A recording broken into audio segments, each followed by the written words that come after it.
Okay, hello and welcome to On the Couch with Steve, a podcast where we help you navigate the often complex world of buying, selling and renting real estate here in the Ipswich real estate area. I'm Steve Athanates, I'm the owner of NGU Real Estate Ipswich. Today we're going to be chatting about what's happening in the Greater Springfield real estate market. So we've got Dan Holmes from our Greater Springfield office with NGU Greater Springfield. Welcome, Dan. How are you today? Thanks, Terry. I'm very good, thank you. That's good. I'm Steve. Thanks, Steve. You knucklehead. Athanates. So what we're going to do is we're just going to jump straight into it. So, Dan, you've been selling real estate in Greater Springfield for about the last 2 years? Yes, 2 years now. Just clicked over 2 years. Beautiful. So as part of, obviously, being an agent in that area, you've just kicked over to what we in our business is called an elite agent. Yes. So you're selling $500,000 worth of gross commission. Yep. So congratulations on that milestone. Thanks, mate. Now, mate, I guess what they've viewers at home want to know is what's happening in the Greater Springfield real estate market. I know you specialise particularly in relation to Spring Mountain. Yeah. But give us just a broad overview firstly of what's happening in Greater Springfield. I think short term, the last couple of months, the market's been performing really, really well just because there's been very limited stock come to market. But over the last 12 months, I guess we've sort of gone through a bit of an up and down in terms of start of the year, we were stable. End of last year, it was sort of dipping quite substantially. And in the middle of last year, it was, again, quite high up. So I don't think we've struggled in the last 12 months. We've performed really, really well. Buyers are still aplenty, and as I said, recently in the last 3 months, stock has dropped substantially. Yeah, we're finding that across the board. I heard a statistic just recently where stock levels are down 52% Wow. on what they were this time a year ago. We were previously saying it was 43%, now it's 52% down on what it was a year ago. So you'd be feeling the same impact. Now, when you're saying buyers are aplenty in that Springfield market, just give us an example. Average open home on a Saturday, you guys would be opening up anywhere between 8, 10, 12 properties a weekend. How many buyers would you expect to see at an open home in Greater Springfield? I guess it really depends on the price point. But anything sort of 500,000 to 700,000, you're probably looking on average 20 groups, and that's no exaggeration. 8 to 9, you're probably looking around that 12 to 15, and then pushing up $1 million. I mean, we opened a home in Augustine Heights for 1.35 to 1.45, and believe it or not, we had over 20 groups in the first open. Wow. So the numbers are still really, really strong, and I guess the best thing about Greater Springfield, in a sense, is there's only a limited amount of properties that you can buy. There's only a limited amount of properties that they're going to continue to build. It's a 20% greenery urban environment, so they can't expand the suburb up to a certain point, and then people have to go, external. Okay, so on average, if you're getting anywhere between, say, 10 and 20 people to an open home, I'm guessing you're experiencing multiple offer situations on just about every property? Every property, yeah, absolutely every property. Unless, I don't think we haven't had multiple offers in the last 12 months. We've at least had 2 or 3 offers to play around with. Wow. Yeah. Okay, so super competitive for buyers, which means it's a great environment if you're a seller in that Greater Springfield market. Absolutely. I mean, the only sort of time you wouldn't find yourself in a multiple offers scenario is if you've grossly overcapitalised and you've put a very large price on your home. Yep. But in general, if you're pricing it strategically and you're creating that competition, you'll find yourself in multiple offers. Okay, beautiful. Now, as I said earlier, I know you specialise in Spring Mountain. That's one of your favourite areas and an area that you've had a great impact in that marketplace. It's the newest part of the Greater Springfield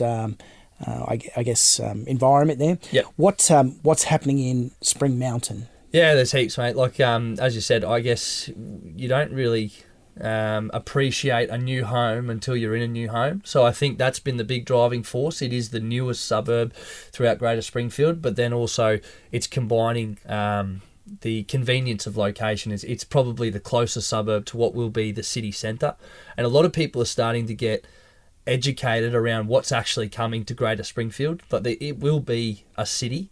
So Spring Mountain is still developed in a way that it's convenient for location, but it's also isolated in position. So it goes up on the hill, it goes over the hill, and it actually feels like you're away from city life. So I think that's been a massive driving force for the people that want to purchase there. You only have to really drive around there and see, it's a very beautiful suburb. It's got parks and a heap of different things coming. The schools are probably the biggest attraction for the suburb at the moment. Everyone is raving about the schools. So Spring Mountain in itself is doing really, really well. No worries. Now, I know you've really researched the area. You know what's happening in terms of future infrastructure. I believe you've developed your own, basically, guide to what's happening in that sort of area. Yes. Why don't you tell, I guess, the viewers what's happening in Spring Mountain? What can they expect? Obviously, we know there is a Lions training facility there and a stadium. Yep. What else is happening? Heaps. I actually have a book coming out. It's getting launched this week. So it's Greater Springfield, presented by Dan Holmes from NGU. And it goes through each suburb individually, what's happening, what's happened in the last 12 months as well, how much growth we've seen. But just to give you sort of a small insight as to what's happening, I mean, the stadium's still going to be developed into a world-class facility so that we have one of the Olympic events held there in 2000, I think it's 32. 32, yeah. So that's, it's going to continue to develop. We've got in Spring Mountain especially, we've now got a full centre with a learn to swim. We've got grocery stores going there. We've got a water treatment plant that's getting built there in the next 2 to 3 years. We've got a vertical school coming in Springfield Central, which will be the first in the nation. So what's a vertical school? It's literally just high rises and it not spanned out over a huge amount of space. It will literally be built on a smaller footprint, but just go straight up. So that's coming. Heaps, yeah. Like the lagoon is getting expanded to a point where you can kayak and waterboard and all these sorts of things. So wow, yeah, there's lots and lots coming, and this has been months and months of research and talking to developers and Springfield City Landcorp City. They sort of panned out a plan. Obviously, there's lots of work to go ahead to get all this done, but just to sort of paint a picture for people, we're looking at tripling in population over the next 20 years. So as I said, there is very limited amount of property and homes that can actually be built in the next 5 years. So that population will span out to Ripley, South Ripley and all those sorts of things as well. But for people that are looking to buy in Greater Springfield, I guess whatever homes that you might be able to get your hands on, they over the next 10 to 15 to 20 years will become very, very desirable, I guess. Okay, Dan, so you mentioned that you've produced this book. Sounds like an absolutely amazing resource. If someone wanted a copy of the book and they wanted to know everything about what's happening in Springfield, Springfield Lakes, Augustine Heights, Spring Mountain, how do they get a copy? So we're going to do a couple of different sort of platforms. We're going to have an ebook copy, so that can be sent out to anyone via a link or QR codes or anything like that, via email, text messages. And the other way we're going to do it is we're going to have hard copies, and for everyone that's going through Greater Springfield, keep an eye out.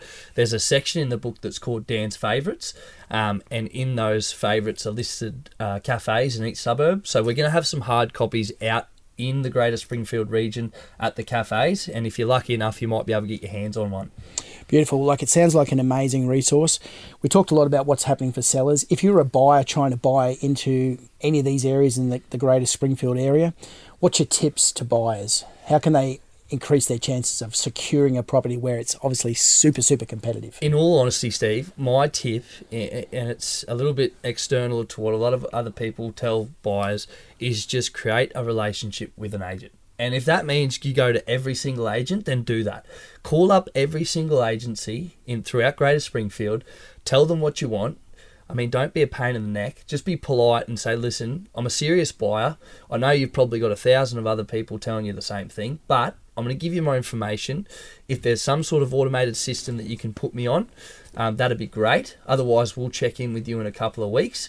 You'll find that, if you're not, like I said, a pain in the neck, and you're just in constant communication with them and you're polite and you are a serious buyer, if someone approaches me like that, they're up on a board for me. So you'll go out of your way to help them find absolutely. A property. Now, I know at NGU we have a databasing system, yep, and we have a buyer match system. So when we list a property that suits a buyer's criteria in terms of budget, number of bedrooms, bathrooms, it automatically sends them a message. So if they've created a relationship with someone like yourself, the system, even if you were on holidays, the system automatically sends them an email saying, hey guys, just listed something that you would be super interested in. And then your advice is jump onto it straight away. Absolutely. Don't wait 3 days or a week and think, oh, I'll ring the agent about that. It'll be gone. Yeah, exactly. And that automated system might not be set up everywhere, but it should be.